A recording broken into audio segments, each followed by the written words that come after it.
The ProSe litigant, self-represented litigant, has multiple challenges, plural, when you're going into the arena of court. You've got to remember the medieval context by which the court system was created. Not long ago, there was 3 trials that could occur. There was trial by a jury, trial by ordeal, trial by combat, or trial by king. And what's really interesting is that the trial by ordeal was basically someone would have some sort of conflict that was an unresolved issue. And the way the king would do it was that he would basically take the parties and figure out what the problem was. And then, unfortunately, the king would decide which party of the 2 was less likely to be a problem for him and which one was more likely to be a problem. And then he would task the individual who was less likely to be a problem with him with a thing called a trial by ordeal. A trial by ordeal would basically say, the king would say, if you want to prove you're correct on this thing, whatever it is, if it's a land claim or a claim on title of this, that, the other thing, or whatever the claim is, the king would say, okay, well, this is your trial by ordeal.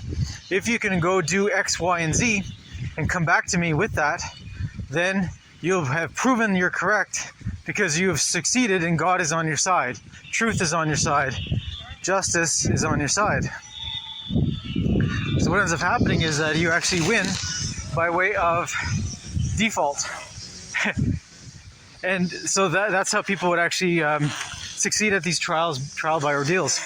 Then there was a trial by combat. If there's 2 people who had a disagreement that was becoming a problem for the king, and what it would be is that 2 people have a dispute over land claims or whatever the issue is, they would end up having a trial by combat, which meant that whoever won this trial would win the disagreement. Whoever had a dispute would have their side basically won by way of God. Again, this is God coming in, and if someone won the combat, as in 2 guys fight to the death, the guy who wins basically had God on his side, is the way it was settled. And then the other side was no longer there to raise a complaint, so the settlement was done. Everything went peaceful, right? No more living conflict. So the first thing is trial by ordeal, second is trial by combat, and the third was trial by king. And this is where the king would actually do it himself. He would have a trial where he'd hear evidence on both sides and hear argument and then make a decision. His decision was final. And this decision might be just to kill one of the guys to get to be done with whatever the dispute is. So there's like a real danger here of mortal death, mortal issues here not long ago. Now, after a while, when the kingdoms got big enough, then the king delegated down to different levels of delegation, as in there might be 10 districts in a specific area of a kingdom, and each district had a specific lord who lorded over that particular area, and they had their own little sub-courts. And that would be the guy who was delegated to deal with the legal issues. Now, what's so interesting is back then it was very informal, very, you could charm your way out of like a death sentence, or you could charm your way into a death sentence for someone else. Very complex stuff. And this is where we have the sword fight, which is the duel to the death, translated into the courtroom hybrid thing, which is basically a word fight. You take the word sword, drop the S off the front, and you have what's left is the word, right? So instead of having a sword duel, you had a word duel. And the word duel would basically have 2 parties facing off with contrary intentions, and the judge would come to a final decision near the end. And the decision may or may not be what you want, but it is what you get. What's really fascinating is this is the kind of thing that happened for a long time, and originally it was not very formal whatsoever. There wasn't any rules of evidence and things of that nature. Everything was very shoot from the hip kind of deal, very punk rock, you could almost say. And then after time, these institutions started getting more crystallized, structurized, and eventually they became more formalized. And this is where you had like court level 1 and then courts of appeal, and then appeals from those appeals, and it ended up getting more metastasizing, growing over time. Now, this is the context by which people go into court, and they have no idea the background here. And when you actually start appreciating the background, you can see where a lot of the mysteries of the court system start kind of dissolving, because you can see where it came from and where it's going. The premise is quite simple. The question is, can you stick to the script? And there's layers here where there's the publicly claimed version of what's going on in the courtroom, and then there's what's actually going on in the courtrooms. There's multiple layers of reality here. The powerful do not play by the regular rules that regular people operate by. The powerful are above the rules. They're the ones who actually keep the system in place and modify it constantly and fine-tune it so that they maintain their power. This is how the system works. The system is there for the powerful to maintain their power. And the lower levels of the system is there to basically vent the energies of the people who are in the masses in a specific location. In the West, generally we call it countries. In these countries, people get upset. They start getting having issue with being subject to globalist policies. And the reason why is quite simple. There's globalists who want to control the entire world. They want absolute control of everything. Air, water, food, shelter, everything. They want absolute control because power is all they have. Power is their currency, and they want absolute power. That's just the only way to go is up. Otherwise, you're underneath someone else. To do that, everyone else has to go down in relation to them. So they want absolute total control, and their schemes are quite evil. And they lie about it to make it seem less, more palatable to the regular people who don't know any better. But these globalist schemes are pretty straightforward. They want absolute control. They want to dominate everything. They want to reduce the population, and the ones who survive are going to be some sort of human hybrid Borg thing. And they actually proudly talk about this, and they use slightly cloaked language so that they can say it right to your face, and most people lack the education, lack the knowledge, lack the ability to really hear what's being said. They mishear it to be something else. And this is part of the deception. It's part of the power play. The powerful speak with their own language so they can speak to each other openly, where commoners who are not educated, who are not aware of what's going on, do not realize what's being said right in front of them. It's like adults talking about children while the children are right there, and the children lack the diction or the vocabulary, right? The word choices to even understand what's being said, because the parents are using multi-syllable words that the children don't understand yet. This is what's going on, is that the powerful actually speak in this level of vocabulary with these redefined terms that only they understand, and they understand with each other what they're talking about, but the regular common people don't understand because they've not been read into the correct definitions of what's actually going on. It's a really fascinating situation to pay attention to. Now, what's interesting is when you start learning this language, you start realizing what they're actually up to, and what they're up to is very sinister. It's quite evil, and it's constant. It's just a constant drumbeat of them moving forward with their objectives. And since they are never held accountable for anything, they can just lie, cheat, and steal and move forward. They have this fun little game of using other people's money to harm people. They basically pick your pockets and use that money to harm you. So they pick your pocket, use that money to buy a baseball bat and whack you with it. This is kind of, they get a kick out of that, because money to them is not anything important, because their friends print money out of thin air. Their friends are the bankers who print money out of thin air. There's literally nothing backing the money. It's all based on just how much they want to print whenever they want to manipulate the markets. It's to the point of digits right now where it's just ones and zeros on computers somewhere. It's not backed by anything. So when you start thinking of these contexts, you realize the powerful system is placed in such a way to protect the interests of the powerful and make sure that the regular people never actually get an opportunity to overthrow the system, because the powerful don't want that. The powerful want to be in control of the system at the top of the pyramid, doing their thing, living in absolute luxury, doing everything they want. To do this, they have to keep everyone down. The unequal distribution of wealth, the unequal distribution of power, the unequal distribution of money is the way the system is designed to be. Now, what's fascinating is when you start actually tearing this thing apart intellectually, academically, analytically, it has one specific conclusion. that this system is designed to maintain the power for the powerful, and they are a minority of a minority. They're the 1% of the 1%. That's who's actually in control. And there's the 99 and 99%. So even of the 1%, only 1% of the 1% are actually in control, and then the 99% of the 1% are below them in some ranking order of, in their own hierarchy. Below that is the 99% of the rest of us. Right? So if you got 100 people in a room, only one is one of these elites and 99 are the regular people. Now, they understand that the 99 can easily overthrow the one because they just by sheer numbers. It's just that they spend a lot of time and energy recruiting people who are brilliant to convince regular people to be stupid, to be ignorant, to be self-sabotaging, to be self-defeating.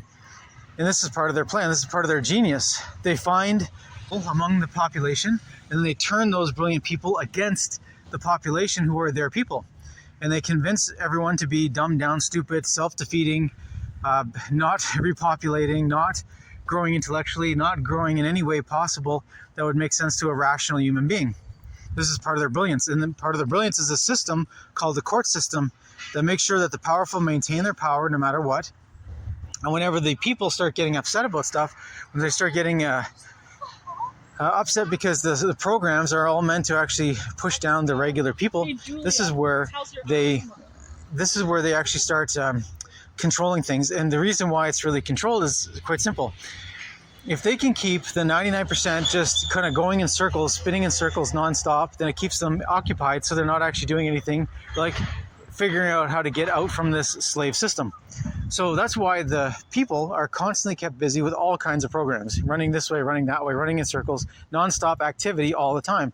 Now, when anyone gets the idea of like trying to change the system, they're given the opportunity to do so legally, and they're given specific on-ramps to do so. But these on-ramps are designed to spin them in circles forever and never actually do any changes meaningfully to the system. The system actually designs the exhaust valves called the court system that is meant to have people just give up over a period of time. It's not the system defeated you, it's that you gave up. See how genius this is? They will send you into a maze that there is no solution, there is no exit, there is no getting what you want out of the system, because the system is not designed to give you what you want. The system is designed to keep you turning left, turning right, going forward, going back, turning left, turning right, going forward, going back. And every time you don't get to where you want to go, you're told you're the problem.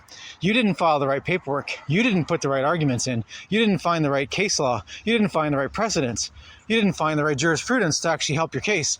You're the problem for not solving the problem. See, you're the reason the problem did not get solved. You're never allowed to be shown that the system is actually designed to be unsolvable. You'll never actually get to the destination that you believe you've been promised by propaganda, because the system is not designed to fulfill that promise, because that promise does not exist in the system. The system is designed to keep you going left, right, up, down, all over the place, and never actually achieving what you want to achieve. And most people will do this for months, years, decades, before they finally give up and do something else, because they're not achieving what they thought they could achieve. They realize it's a labyrinth with no exit. And then they give up. And then what happens is the system gets to say, look, see, they just gave up. See that person? They spent 10 years doing this thing and they gave up. Who knows what they could have done if they just kept going, right?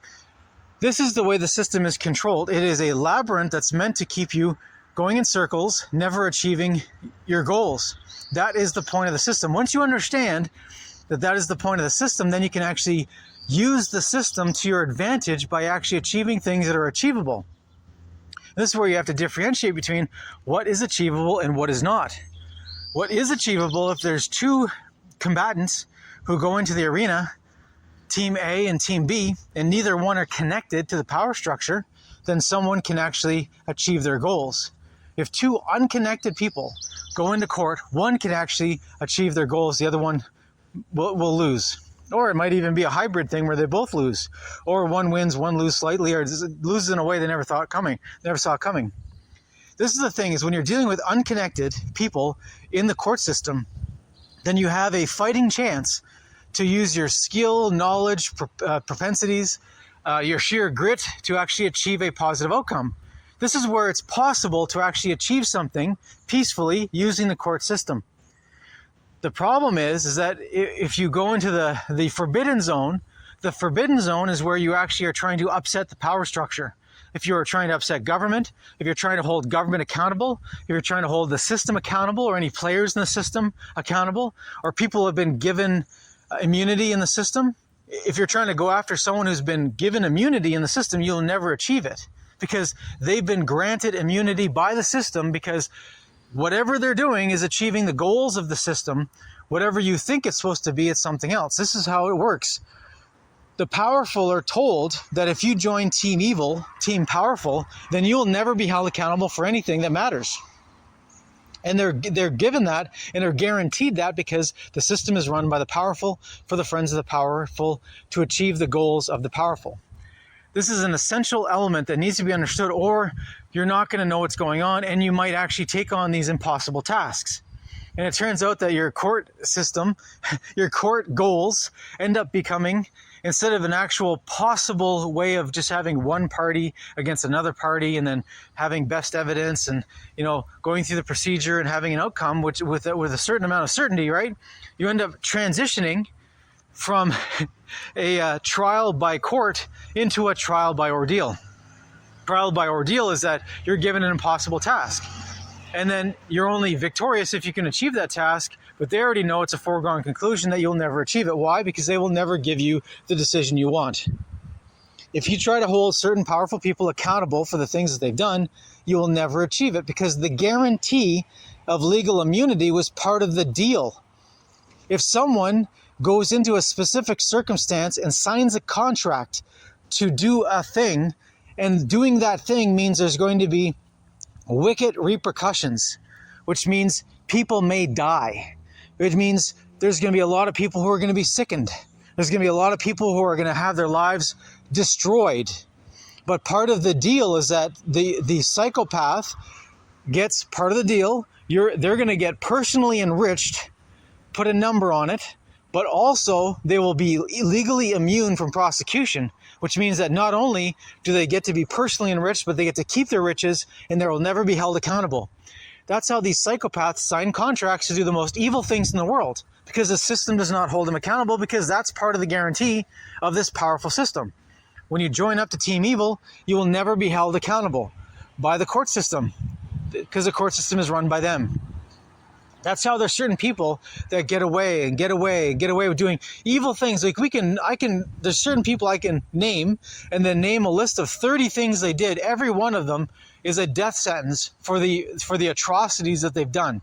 As in, if they were actually prosecuted by the law on the books as it stands now, it would be a death sentence for them, or life imprisonment, which is close to a death sentence.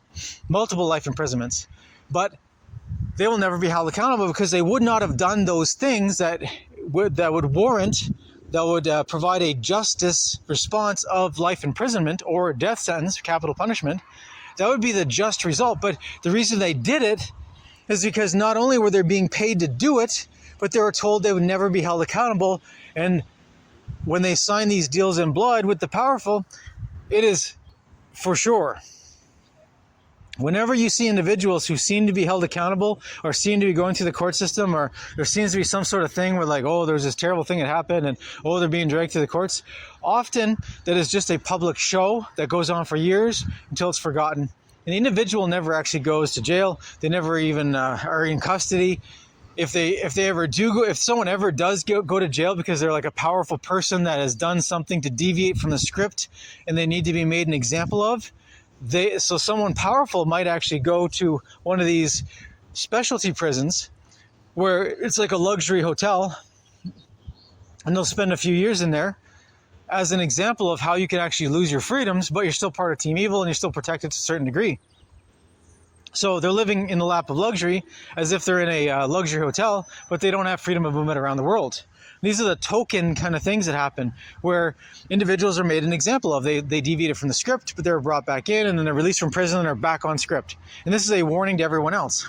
This is what's important to understand, is that this system is multi-level, is multifaceted, has a lot of players.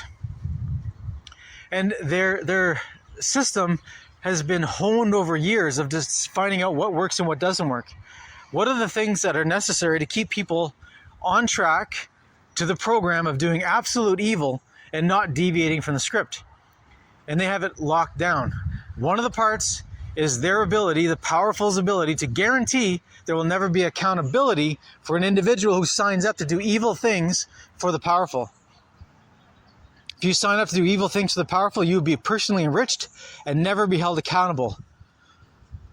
The media will fawn over you, never give a bad story about you.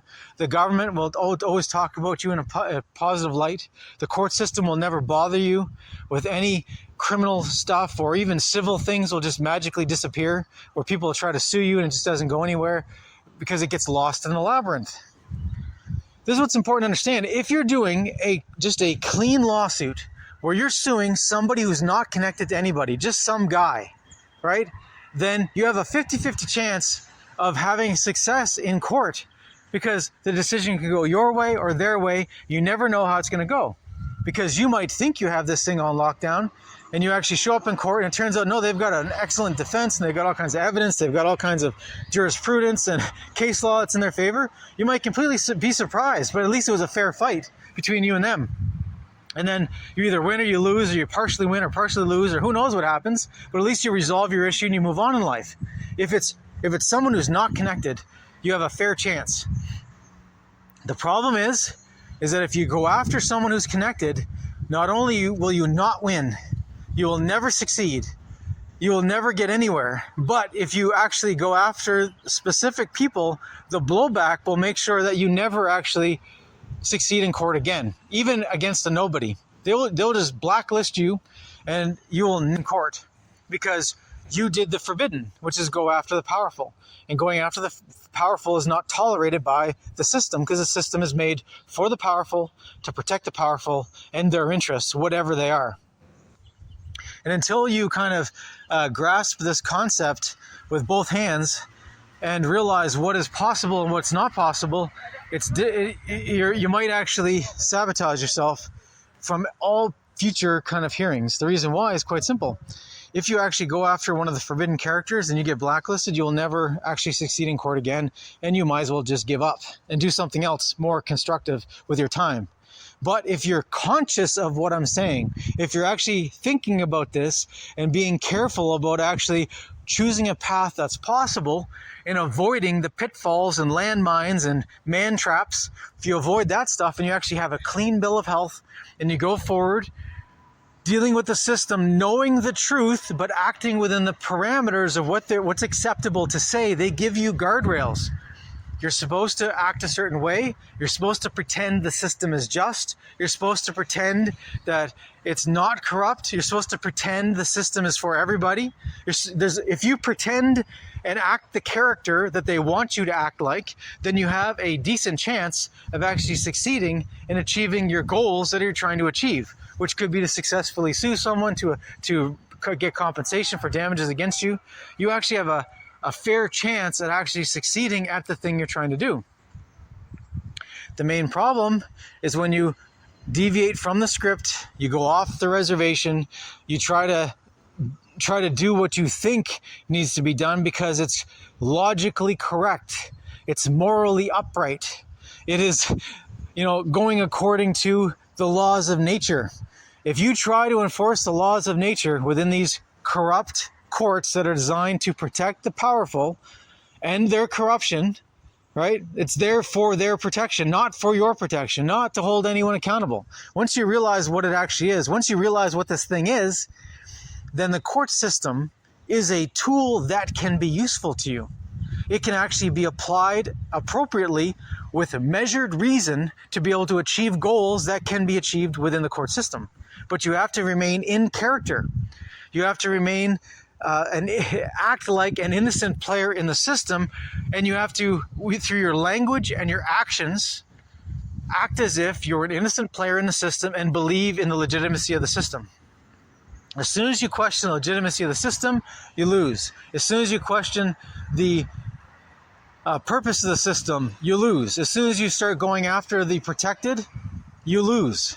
So these are the trips, pitfalls and landmines you have to avoid, and if you can avoid them, then you have a half-decent success rate of being able to achieve what you're trying to do in court.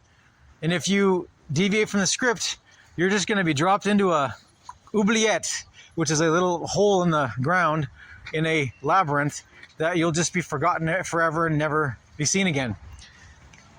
Hopefully this helps kind of steer you in the direction of actually picking goals and tasks that are achievable, and you can actually achieve success in court this way.